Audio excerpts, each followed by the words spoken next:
நம் ஆண்டவர் இயேசு கிறிஸ்துவின் நாமத்தினால் மகிழ்ச்சியும் சமாதானமும் நம் அனைவரோடும் இருப்பதாக.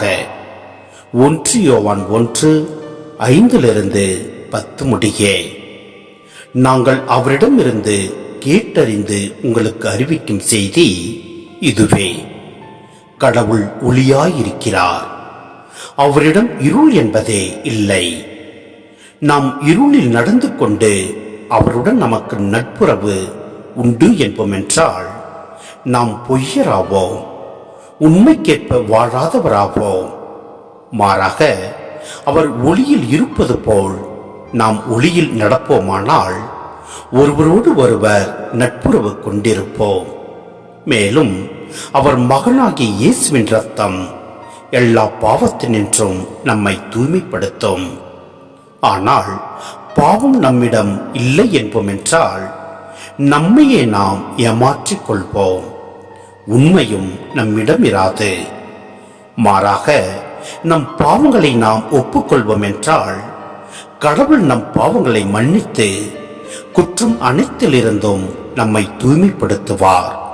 ஏனெனில் அவர் நம்பிக்கைக்குரியவர், நேர்மையுள்ளவர். நாம் பாவம் செய்யவில்லை என்போம் என்றால் அவரை பொய்யராக்குவோம், அவருடைய வார்த்தை நம்மிடம் இல்லை என்றாகும். சிந்தனை: ஒளி என்பது உண்மைக்கும் நன்மைக்கும் உருவகம். கடவுள் உண்மையும் நன்மையும் ஆனவர். இப்பகுதி திருமுகம் எழுதப்பட்டதின் நோக்கத்தை எடுத்துக் கூறுகிறது. அதாவது நட்புறவை மீண்டும் ஏற்படுத்தி வளர்த்தல்.